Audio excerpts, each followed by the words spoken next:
사랑하는 샘물성도 여러분, 반갑습니다. 오늘도 이 아침에 같이 말씀을 묵상하시면서 하나님께서 오늘 우리에게 부어주시는 그 메시지를 듣고 하루를 힘차게 또 살아가시는 우리 성도님 되시기를 진심으로 소망합니다. 여러분이 가지고 계신 샘물의 기도 이 시간 함께 읽도록 하겠습니다. 마음 모아 샘물의 기도를 하나님께 드리겠습니다. 먼저 우리의 믿음을 고백합니다. 우리의 생명과 구원 되시는 하나님 아버지, 우리의 일상이 주님의 사랑과 세밀하신 손길 아래 있음을 고백합니다. 오늘도 마음 다해 주님을 사랑하고 힘을 다해 주의 뜻을 행하는 믿음의 걸음을 걷게 하소서. 나라를 위해 기도합니다. 이 나라를 세우시고 위기 때마다 도우신 하나님, 국민들을 코로나로부터 보호하시고 나라의 안위를 지켜주소서. 경제 상황이 안정되게 하시고 일터를 지켜주시며 평화로운 일상이 회복되게 하소서. 성경의 가치에 부합한 법률과 제도와 문화가 이 땅에 세워지게 하시고 북녘 땅에 신음하는 주의 백성들을 보살펴 주소서. 교회와 예배를 위해 기도합니다. 샘물교회가 교회다운 교회, 기도하는 교회가 되게 하소서. 진정한 예배자가 되게 하시고 하나님의 임재를 경험하며 치유와 회복, 헌신의 결단이 있는 예배가 되게 하소서. 모이는 예배에 힘을 내게 하시고 참석할 수 있는 여건을 허락하소서. 담임 목사님과 교육자들에게 성령의 능력과 지혜를 더해 주소서. 다음 세대를 위해 기도합니다. 샘물의 자녀들이 하나님을 경외하는 믿음의 세대가 되게 하소서. 주일에 모인 가운데 건강과 안전을 지켜주소서.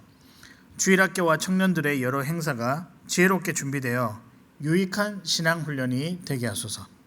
청년들의 진로를 열어주시고 나라와 나라의 기둥 같은, 교회와 나라의 기둥 같은 일꾼들로 준비되게 하소서.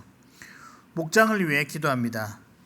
참 목자 되시는 주님, 샘물의 목장에 따뜻함과 기쁨이 넘치게 하시고 서로 무난하고 섬기는 영적 가족이 되게 하소서. 목자들의 영육을 강건하게 하시고 모든 필요를 채워주시며 힘들고 지칠 때 주님의 위로가 함께 하소서. 사람을 남기는 목자와 목장이 되게 하시고 기도의 응답이 풍성하게 하소서. 선교와 선교사님을 위해 기도합니다. 선교의 주인이신 하나님, 코로나의 역경 속에도 복음의 확장이 지속되는 신비로운 역사를 허락하소서. 선교사님과 가족들을 지켜주시고 귀국한 선교사님들에게 안식과 회복을 주소서. 목장과 후원 선교사님의 긴밀한 나눔과 후원이 지속되게 하소서. 샘물 성도들을 위해 기도합니다. 샘물의 모든 가족들을 폭염에서 지켜주소서. 성도들의 필요를 따라 건강과 물질과 회복의 은혜를 주소서. 샘물교회를 찾은 새 가족들이 따뜻한 환대 속에 신앙의 뿌리를 잘 내리게 하소서. 해외에 있는 가족들, 군에 있는 자녀들도 지키고 보호해 주소서. 은혜로우신 예수님의 이름으로 기도합니다. 아멘.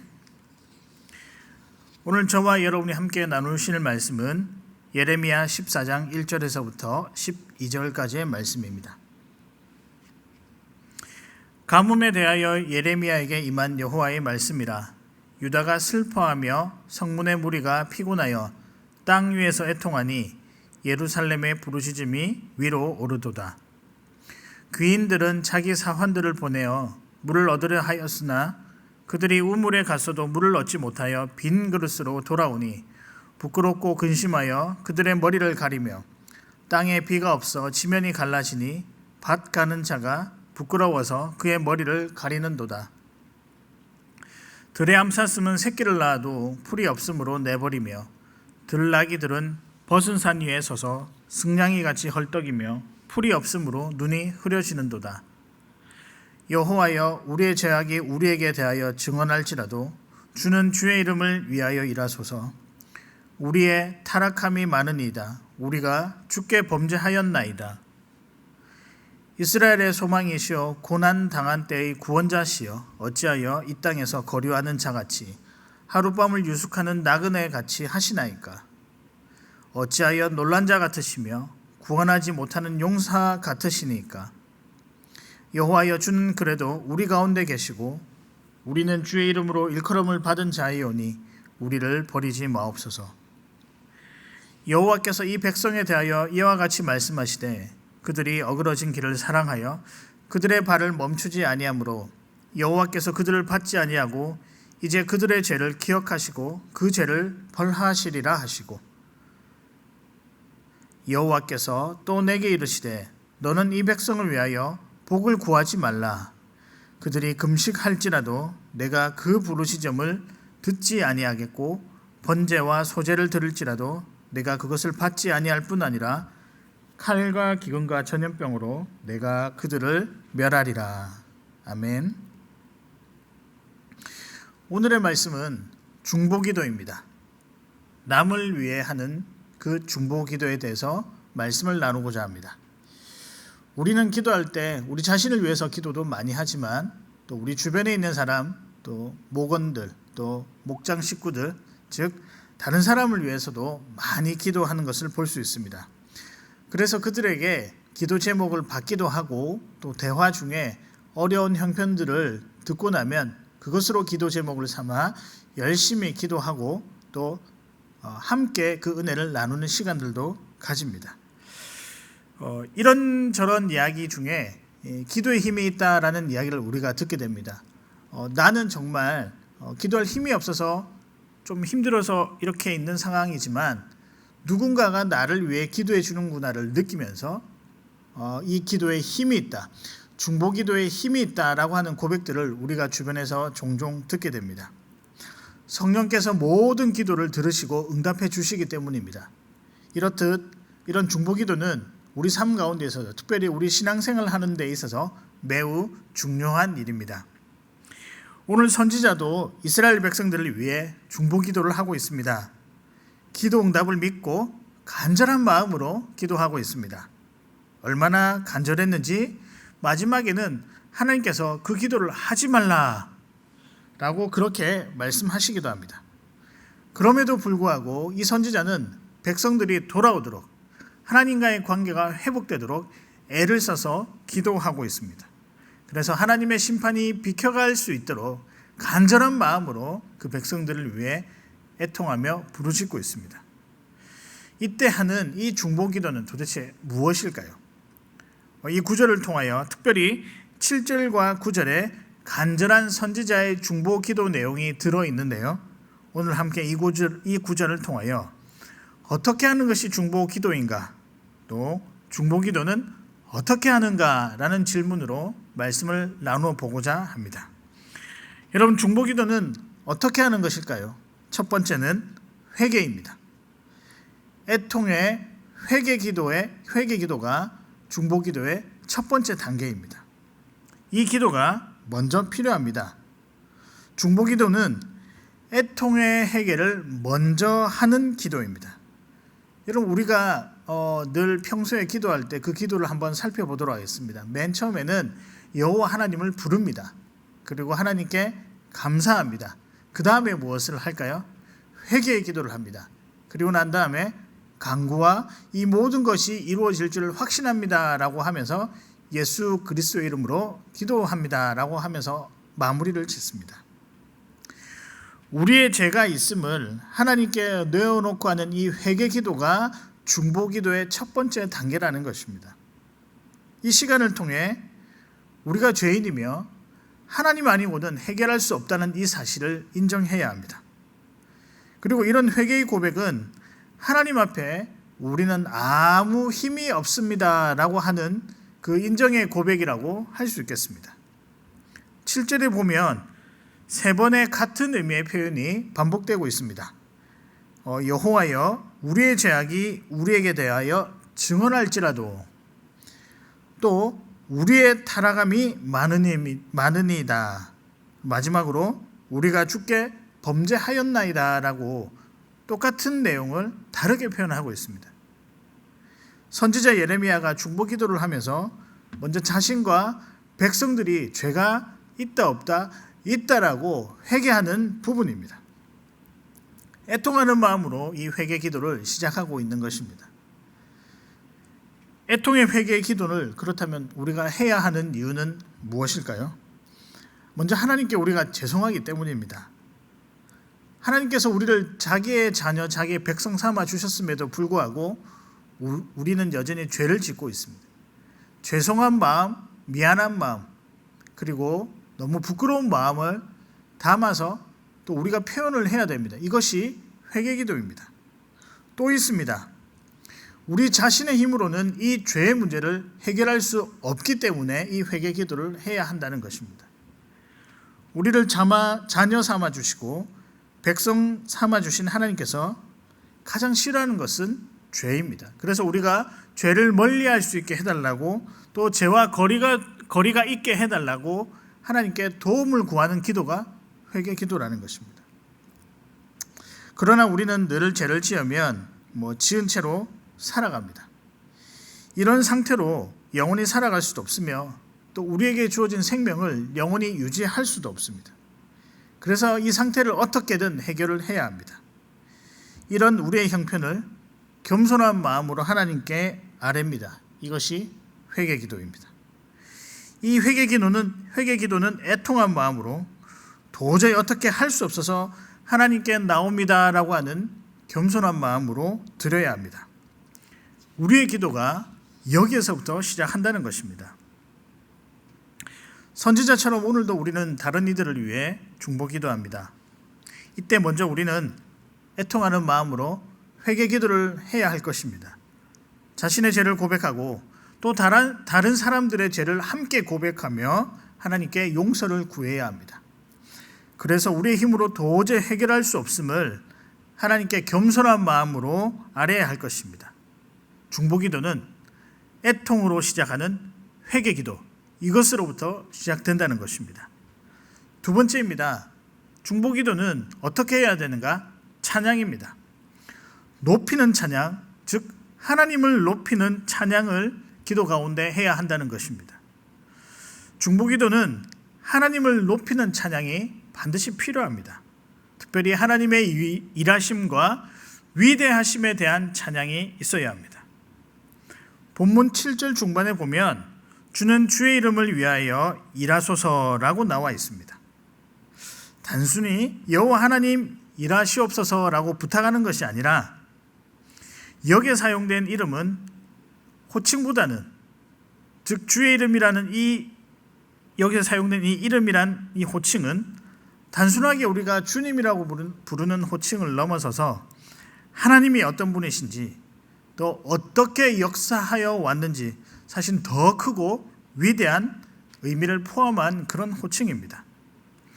예레미야가 이 호칭을 사용할 때 느낀 하나님은 지금까지 백성을 보호하시고 언약을 지키시고 초자연적인 능력들을 보여주신 만물을 다스리신 그 하나님에 대한 찬양이자 고백입니다. 뿐만 아니라 죄를 다스리시며 사해 주시는 능력의 하나님임을 인정하는 고백입니다. 우리가 중보기도할 때 이 위대하신 하나님에 대한 찬양이 반드시 필요합니다.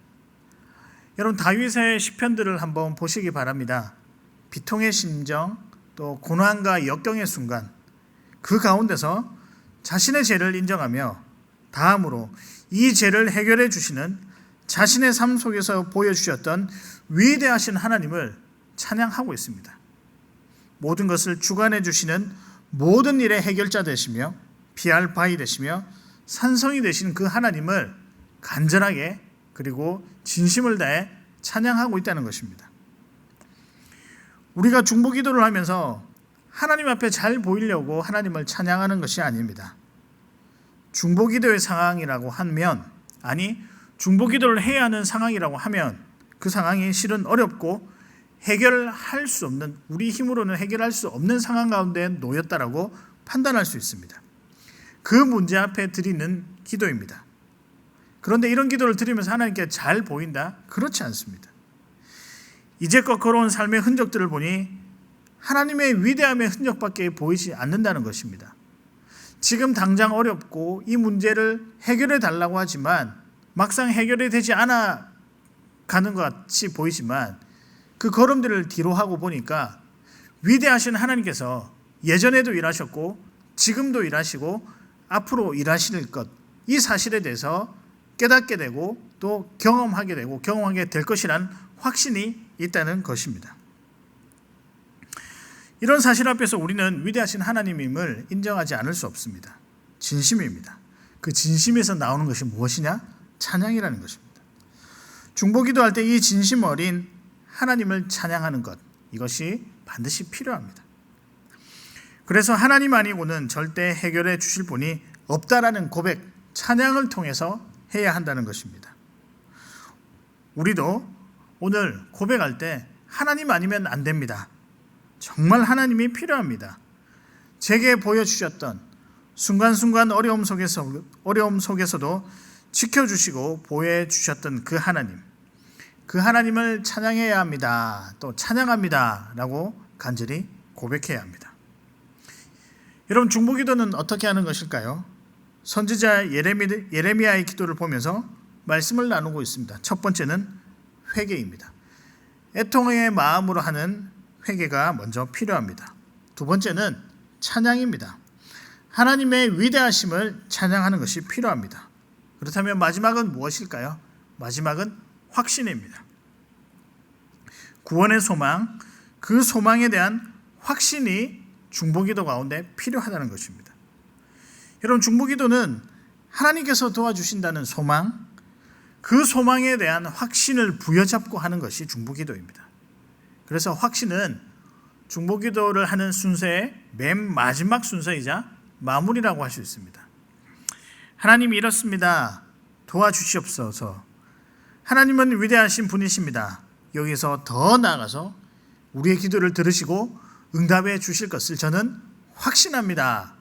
라고 할 때의 확신이 이 중보기도의 마지막이라는 것입니다. 선지자는 8절에 보면 이스라엘의 소망이시요 고난당한 때의 구원자시여 라고 고백을 합니다. 그리고 9절 마지막에는 우리를 버리지 마옵소서라고 합니다. 그리고 9절 중간의 표현은 우리를 버리지 않을 것이라는 확신을 반어법으로 여러 표현을 써서 사용하고 있습니다. 간단히 표현하면 우리 하나님은 우리를 꼭 구원해 주실 것이다. 여러분, 이것은 확신에 차서 하나님께 간구하는 우리의 결연이 들어가 있는 고백입니다. 기도할 때 간구는 이루어질 것을 믿으며 아뢰는 것입니다. 우리의 문제를 하나님께서 해결해 주실 것을 믿고 또 그 믿음에 대한 확신을 가지는 것입니다. 그렇게 이스라엘 백성들이 구원받을 것이라는 이 확신을 가지고 선지자는 하나님께 확신에 찬 중보기도를 하고 있는 상황입니다.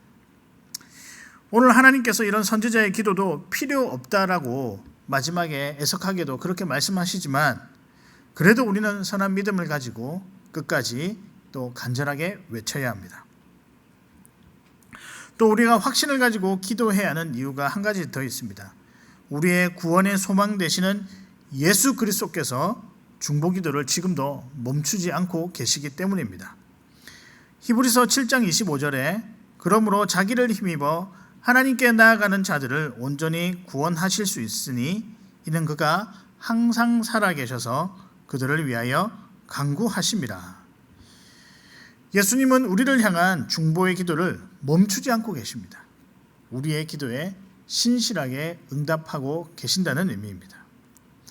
예수님은 우리의 구원자시며 우리의 소망이십니다. 그분은 우리를 결코 버리지 않는 분이십니다. 이 사실을 믿고 지금 오늘 이 시간에 당장 우리는 중보기도를 해야 하는 것입니다. 말씀을 정리하도록 하겠습니다. 오늘은 중보기도입니다. 오늘의 말씀은 중보기도입니다. 그렇다면 이 중보기도는 어떻게 하는 것일까요? 첫째, 회개입니다. 애통의 마음으로 우리의 죄를 고백해야 합니다. 둘째는 찬양입니다. 하나님의 위대하심을 간절한 마음과 겸손한 마음으로 기도를 통해 고백해야 합니다. 마지막으로는 확신입니다. 이 기도가 응답될 것을 확신하며 하는 기도가 중보기도라는 것입니다. 여러분, 중보기도는 남을 위한 기도입니다. 나를 위해 기도하는 것만큼이나 간절한 마음으로 남을 위해서 기도해야 합니다. 그 기도는 나의 믿음을 돌아보게 하고 또 기도하는 자의 믿음도 돌아보게 하는 놀라운 능력이 있습니다. 그래서 중보기도는 단순한 기도가 아니라 능력의 기도라고 할 수 있습니다. 힘이 있습니다. 또 예수 그리스도께서 지금도 우리를 위해 계속 중보기도하고 계십니다. 능력의 주님께서 우리를 위해 기도하시니 우리도 그 능력 가운데 있게 되는 것입니다. 여러분, 이 능력 안에 있을 때 여러 기도의 제목들이 응답되는 것을 우리가 볼 수 있습니다. 그러면서 우리가 고백하기를 우리 하나님은 살아계시고 나를 버리지 않으셨고 나와 함께하고 계신다라고 분명히 고백하실 것입니다. 이것이 예레미야 선지자가 가지는 마음일 것입니다. 여러분, 오늘 살아가시면서도 이 중보기도의 능력을 경험하시고 주님 주시는 능력으로 여러분과 여러분의 가족들과 공동체 그리고 기도의 제목들을 가진 모든 분들을 위해 기도했으면 좋겠습니다. 그래서 이 기도 응답을 통하여 우리의 믿음이 더욱더 굳건해지는 놀라운 은혜를 경험하시는 사랑하는 성도 여러분 되시기를 진심으로 소망합니다.